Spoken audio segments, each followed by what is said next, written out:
Parler d'un passage un peu particulier dans le Coran, dans lequel Allah se plaint des croyants, de ceux qui ont cru, parce que normalement dans le Coran, Allah se plaint des mécréants, des infidèles, des hypocrites, voire même historiquement des enfants d'Israël ou des chrétiens. Mais dans ce passage, il se plaint de ceux qu'il appelle ceux qui ont cru. Et donc il commence en disant « Le moment n'est-il pas venu pour ceux qui ont cru que leur cœur s'humilie à l'évocation d'Allah et devant ce qui est descendu de la vérité ?» Donc ici Allah s'adresse aux croyants, il s'adresse aux musulmans et il se plaint que leur cœur ne se connecte pas quand ils évoquent Allah ou quand ils lisent le Coran. Et il continue en disant « Et de ne point être pareil à ceux qui ont reçu le livre avant eux. Une longue période s'est écoulée et leurs cœurs se sont endurcis et beaucoup d'entre eux sont pervers. » Donc si Allah fait un lien entre les croyants, entre la communauté musulmane et l'histoire des enfants d'Israël. Et c'est souvent le cas dans le Coran, quand on tombe sur les histoires des enfants d'Israël, elles sont pas là pour nous permettre de critiquer les Juifs, dire qu'Allah les a maudits, qu'ils iront en enfer, etc. Mais c'est plus pour tirer des leçons, parce que le prophète sallallahu alayhi wa sallam nous a dit qu'on suivra exactement les pas de ceux qui nous ont précédés, donc des Juifs et des chrétiens. Donc quand on lit leurs histoires, on doit voir ce qu'ils ont fait de mal, on doit voir comment ils se sont corrompus, et éviter de reproduire les mêmes erreurs. Et la plupart du temps dans le Coran, quand Allah critique les enfants d'Israël, il critique les notables d'entre eux, donc on peut dire les leaders religieux, les rabbins. Par exemple, Allah dit ceux qui ont été chargés de la Torah mais qui ne l'ont pas appliquée sont pareils à l'âne qui porte des livres. Donc ici Allah critique l'autorité religieuse des enfants d'Israël, donc les rabbins qui avaient été chargés de la Torah, chargés de l'expliquer aux gens. Et ensuite il s'en prend à la population générale et il dit quelles sont leurs fautes, quelles sont leurs erreurs et pourquoi ils ont échoué. Il y a parmi eux des illettrés qui ne savent rien du livre hormis des prétentions et ils ne font que des conjectures. Et dans ce verset, le mot qui est traduit par prétention peut avoir trois significations. Donc la première, c'est des prétentions, des illusions. Et donc ça veut dire que la population générale des enfants d'Israël ne savait pas ce qui se trouvait dans leurs livres. Et ça, c'est un fait historique, c'est-à-dire qu'à l'époque, les rabbins étaient les seuls à avoir accès à la Torah et le juif banal qui n'avait pas de savoir particulier n'avait pas accès au texte. Premièrement, peut-être parce qu'il était illettré, qu'il ne pouvait pas lire, mais aussi parce que les rabbins gardaient le texte et ne voulaient pas le partager publiquement. Et donc, il y avait une barrière, il y avait une séparation entre la population générale des croyants, des enfants d'Israël, des musulmans de l'époque et leurs livres. Et ça débouchait sur le fait qu'ils avaient que des illusions, des prétentions concernant leurs livres parce qu'ils n'étaient pas connectés directement à leurs livres. Et de nos jours, c'est un peu pareil parce que si on écoute certains savants, ils nous disent que c'est dangereux de lire le Coran nous-mêmes, d'essayer de l'interpréter nous-mêmes. Et c'est vrai qu'il faut passer par la parole des savants, par la parole de ceux qui ont étudié des années et des années pour comprendre mieux la parole d'Allah. Donc on doit prendre de leur savoir quand on ne comprend pas tel ou tel verset.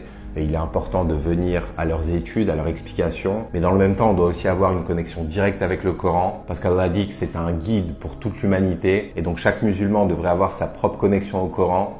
Il ne devrait pas y avoir en tout cas de barrière entre le musulman et le Coran. Et la deuxième traduction possible, ce serait qu'ils ne connaissent que les mensonges relayés par leurs savants. Donc là, ça rejoint un peu le premier point, c'est-à-dire que les savants étaient les seuls à avoir accès à la Torah et à pouvoir l'expliquer. Et on sait qu'ils ont modifié le livre, qu'ils ont modifié la Torah. Et donc, ils transmettaient des mensonges en disant que ça venait d'Allah à la population. Et la troisième signification qu'on trouve, c'est la récitation de leur livre.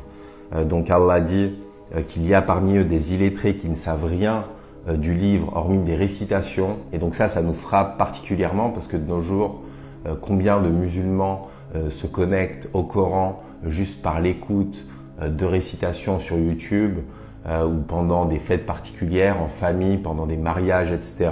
Et donc Allah critique ces gens-là, il critique ceux qui limitent sa parole à des récitations, à des belles mélodies, à des beaux sons, à des belles voix. Parce que le Coran, c'est pas un album, c'est pas une chanson. Et même si on peut apprécier les belles récitations, si on peut écouter des récitations et trouver ça magnifique, le but quand même premier, c'est de nous guider.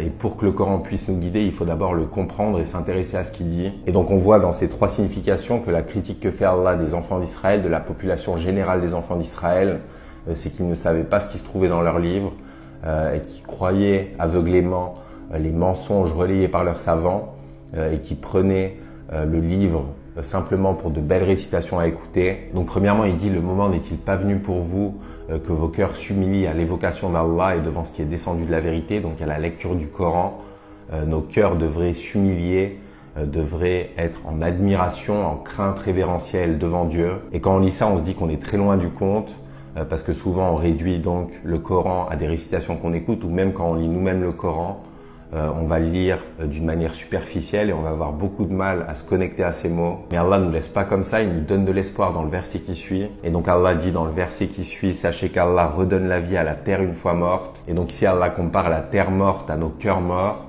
ou à nos cœurs en tout cas malades et qui ont du mal à s'humilier devant sa parole. Et tout comme il redonne la vie à la terre morte par l'eau qui descend du ciel, il peut aussi redonner vie à nos cœurs morts ou à nos cœurs malades par justement quelque chose qui vient aussi du ciel et qui est aussi comparé à de l'eau, le Coran qui a traversé les 7 cieux pour nous parvenir. Et donc le meilleur moyen pour raviver nos cœurs quand on sent une baisse de foi, quand on sent qu'on a du mal à se connecter à Allah, c'est de faire l'effort d'ouvrir le Coran à n'importe quelle page, de lire n'importe quelle sourate, d'essayer de se concentrer.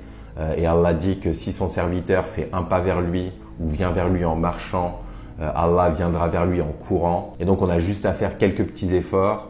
Et si Allah voit que nos efforts sont sincères et qu'on essaie de se rapprocher de lui, il nous facilitera la voie. Qu'Allah ravive nos cœurs, qu'Allah nous guide. Salam alaikum wa rahmatullah.